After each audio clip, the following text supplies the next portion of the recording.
whatever goal you want, you kind of have to be the new person in order to get that. When you're playing a game, you got to get past a certain level and then you go into the next game of life, and life never gets easier. Something that I think it's very valuable for everyone to understand is this is all working for every individual on some level for their own personal growth. People get stuck because of a lack of awareness. If the pain in the body is big and scary and overwhelming, then we're going to have even more of an investment in being in that victim consciousness. The reason why you're stressed is that you feel unsafe and uncertain. With the constant lockdown and news of pandemic taking over our TV and social media feeds, it's no wonder a lot of us are feeling stressed. But with a better understanding of where stress stems from and equipping ourselves with ways to reduce our stress levels, we can take control of our life again. Hi, it's Limpadeti here, and in today's episode, my guest Andrew Pearce, a stress and burnout specialist and performance coach for driven entrepreneurs, explains the reasons that cause us to stress, how our minds and universe works, why we do what we do, and Andrew can help you to live a life of balance, freedom, and lifestyle that is satisfying and fulfilling. Hey Andrew, so good to have you here today. Hey Lynn, how you doing? I'm good. Well, not so good because I'm currently in lockdown. It's been 4 weeks and I'm not sure when I'm going to come out. And this is kind of this unfortunate situation that's happening to a lot of people, and especially business people who are running businesses and having to kind of, readjust all the time. And this is such a vital topic that we wanted to talk today, which is really about how to, reduce your stress and especially with this, all this pressure around us and things that we can't control. So yeah, Andrew, I just want to pick your brain around this topic because you're the man that's all about calm and peace. And, what tips can you give to people like myself nowadays where things like this are out of control and really testing our patience? What I would share around this, especially being in lockdowns and just the way the world is at the moment, is that there is a lot of uncertainty. Life is uncertain as it is. The future is uncertain. Anything can happen at any point. However, at the moment, going in and out of lockdowns, vaccines, limitations, all things of that nature, there's just more uncertainty than usual. And so what's going to be happening is this will be triggering the uncertainty, the fears, the doubts, the insecurities that live in our bodies on a much higher and more consistent rate and level. And something that I think it's very valuable for everyone to understand is this is all working for every individual on some level for their own personal growth. It may seem, we live in this world where everything is energy vibrating at different frequencies. Quantum physics shows us this. However, on the surface level of appearances, I'm sure many people have experienced this before, where your life seems to be crumbling or things aren't going the way that you want, and then everything turns around and something works in the way that you couldn't yet see yet. It hadn't come into the physical world just yet. So the first thing that I want to share for everyone is that what the doubt, the insecurity, the uncertainty that's being triggered in your body is coming up to leave. It's actually for the purpose of your growth and of your evolution.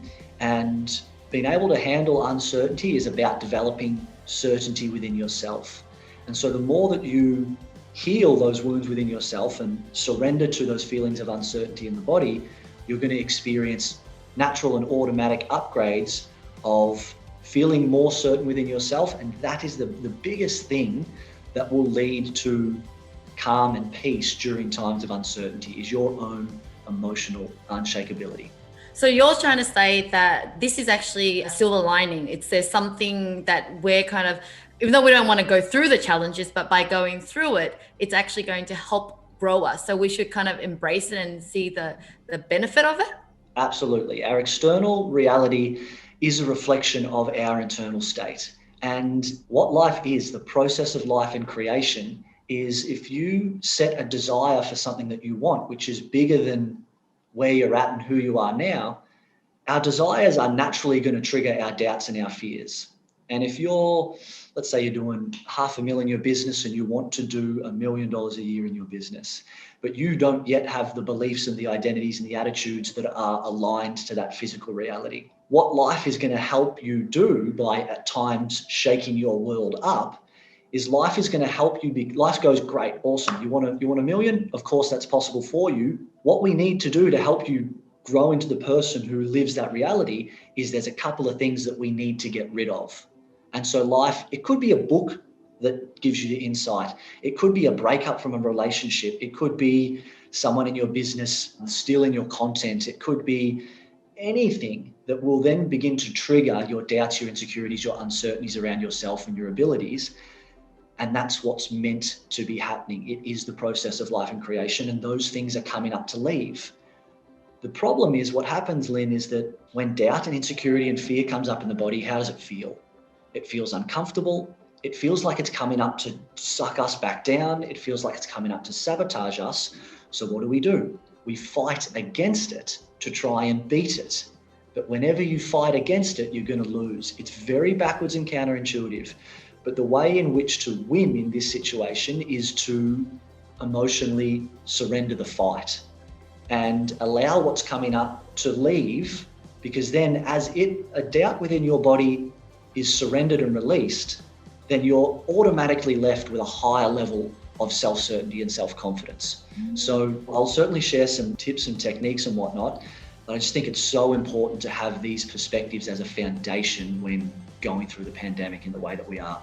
Yeah, you're so right. And I think life just knows how to prepare you. Whatever goal you want, you kind of have to be the new person in order to get that. And you're going to have to kind of get past some sort of level, you know, in when you're playing a game, you're going to get past a certain level and then you go into the next game of life, and life never gets easier.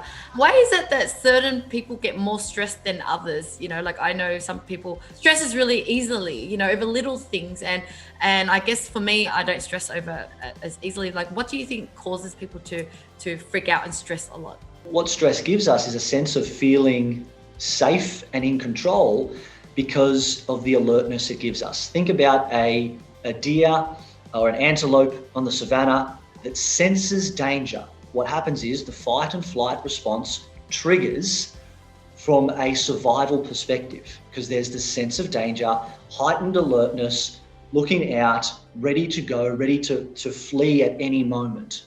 And then the antelope does, and then 20 minutes later, half an hour later, that nervous system just rests and resets. But because us human beings have the conscious mind that we do, we can continually, with our thoughts, predict fear and anticipate potential danger, which keeps our nervous system in the fight, flight, freeze response. And as I said, from the human behavioral perspective, putting ourselves into fear actually gives us a sense of safety. And then what all of this is stemming from is feeling unsafe in our body with our feelings and our emotions, because we will escape to our minds when we don't feel safe to be in our body. That's why doing somatic healing and transformational work is so important. So if someone is more stressed than others and triggers into stress quite easily, it's because they haven't done much healing in their body. And that's the exact work that they need to do. Okay, well, talking about healing, what are the other different tips that people can take to reduce the stress and to kind of avoid being stressed easily in the future? One thing that we can change is self-judgment. At the end of the day, the pains that we experience, the suffering that we experience, isn't this inherent thing that just exists out in the universe. It's something that we create with our self-judgments and with the way in which we think. And so someone might be feeling a bit lost in their position of leadership, or a bit doubtful as a father or something of that nature, or a parent in general. And then not only is there that experience, but there then becomes a judgment on top of that experience that it's bad, that it's wrong, that I shouldn't be feeling this way, that I'm an idiot or a loser for feeling this way, which generates shame and guilt, embarrassment around the experience, which then leads to resistance. You know, when suffering and pain comes up, the body closes off. Again, a way of survival, safety, and protection. The problem with this is what we resist persists, and the energies that we fight, we feed. So acceptance and allowance is actually the fastest way to grow and to make anything shift and change within our bodies. And surrender is a process of removing resistance. And so I've created a little emotional mastery tool called the 4 permissions, which looks at essentially we tell ourselves, it's not okay to be feeling doubtful. I'm not allowed to feel doubtful. It's not safe for me to feel doubtful. In case anyone sees it, they might fire me or judge me or whatever it might be. And feeling this way certainly isn't approved of. And we all experience this as we grow up in our households with conditioning and cultural and family and stuff like that. And so a tip and a trick that will remove resistance and actually allow how we're feeling to pass is by giving ourselves permission to feel it. It's so simple, yet it is so effective and it is so powerful, and it does work time and time again. So for someone who's feeling stressed, a resistance to the stress is, this is bad, I need to get rid of it. How do I get rid of it? The way that you get rid of it is to let it be. The way that you let it be is to give permission for yourself to be having the experience of stress. So you would say to yourself, it's okay that I'm stressed, which of course it is. I'm allowed to be stressed. Even that kind of permission of this, like, I'm allowed to feel this way. It's safe to feel stressed, often with thoughts and emotions and pains that come up within our body because we haven't learned how to process them. Not only are they uncomfortable, but there's a lot of fear around it as well. So we feel stressed, and then we feel unsafe that we feel stressed. You know, a lot of people feel anxious about being anxious. It's just compounding interest. Unfortunately, it's not in your stock profile or your bank account. It's in your body and your suffering. And then finally, it seems very backwards again, counterintuitive, but to approve of the fact that you feel stressed. This self-permission is going to remove resistance. It's going to create and hold a space that allows you to feel how you're feeling, and that is the fastest way to get out of stress. And then it's, you return to calm, but it's more so as the stress passes, the calm that's underneath has the space to come through. That is so interesting. So it's just liberating to allow yourself to accept the way you feel, but then is the goal of it is to now, okay, what do I want to do from here? And so like I kind of focusing on solution, because my other kind of fear is like, what happens to people that kind of get stuck in victim mode, or okay, I'm stressed and they get stuck in that feeling. Why does it happen like that to some people then? If some people are getting stuck in the feeling, it's going to come back to the fact that they have an unconscious investment in being stuck in the feeling. So again, everything is a choice and everything works. The victim wants to be the victim because that's also a way to protect themselves from their pain. You'll suffer, you will suffer. However, you'll just stay safe from the pain because you're the victim and it's not your fault, blame, or responsibility. Even if the victim does blame themselves for what happens at the same time. And so people get stuck because of a lack of awareness. If the pain is big, if the pain in the body is big and scary and overwhelming, then we're going to have even more of an investment in being in that victim consciousness. If someone doesn't know how to process their emotions and just the thought of letting it come up is a 10 out of 10 scary, and your life being a victim is a 9 out of 10, you're never going to move into the 10 out of 10.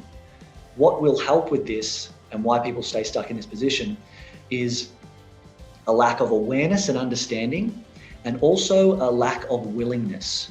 If you can want six-pack abs, $1 million, a partner, or whatever it is, you can want it so bad. However, if you're not willing to be committed and do the work and face the pain that comes up, you're just not going to get it, plain and simple. Willingness isn't as sexy as shadow work or manifestation or whatever, it's just but it's so key. So for anyone who is finding themselves stuck in that position, be aware of the fact that you experience yourself as being stuck. So there's even victim mentality in the experience. You're not stuck, you're the creator. Your experience is a result of your choices, which is a good thing, which means you can change it. And I would invite everyone who listens to this to declare a willingness to face the pain, to feel the fear, to take responsibility, to be way more insecure than they ever thought they were. Because in the declaration of that willingness, it will work unconsciously in your consciousness without you needing to do it. And that declaration of willingness will have you turn and face the pain. And then as you release it, think about it as like an emotional charge. And beneath this pain, there's a behavior of people pleasing. of overworking in your business, of undercharging, of all of these types of things, because you're not good enough for anything better than that. As you are willing to face this and dissolve this energy and collapse that emotional charge, those behaviors begin to wash away and you just upgrade your life. So declare a willingness. I love that. It's so deep, like from the topic of stress, I think a lot of times we talk very fluffy, right, to reduce stress, put on some oil and put something. But I really love that you go really into deep a mindset, and how we behave. And I think, 10 years ago, I actually was not aware that I was in control of my own mind. And like, it's been such a great journey, because now it's not like I don't have feelings, or it's not like I don't go through challenges. It's just being able to catch your own thoughts and then being able to be mindful. So what would you say mindfulness play in the role of reducing stress, being like knowing exactly where your thoughts are coming from and being able to, letting it go, etc.? What I would share around mindfulness and meditation, I suppose, is that a thought is just a thought. If you don't give it any power, it doesn't have any power over you. And that muddy water is best cleared by being left alone. If you go to a pond and something rustles up some mud in that pond, and you go, oh no, this is terrible. And you go in there and you try to smooth out all the ripples on the surface, and you try to wash all the mud away, and so it settles back at the floor of the pond. What are you going to do? You're only going to create more murkiness. You're only going to create more disturbance. And so any direct attempt to calm the mind will result in failure, will result in more disturbance. So you don't need to think everything that you think. You don't need to believe everything that you think, because there's also an inherent fear around thoughts themselves. It's like, well, if I don't think about this thought, something bad's going to happen. If I don't think about this thought, if I'm constantly not thinking about my goals, they won't manifest. It's not true. That's the feelings that we want to be with in our bodies. Again, we escape to our minds when we don't know how to feel safe in the body. And so understanding this it's our job to watch, notice, and observe the mind. And in doing so, it will then calm itself as we allow it to. God, love it. It's just so amazing, the work that you do. How do people connect with you if they want to explore more of the work of help people with is staying calm and peace? It's just a desire for everyone out there. So yeah, how can people work with you?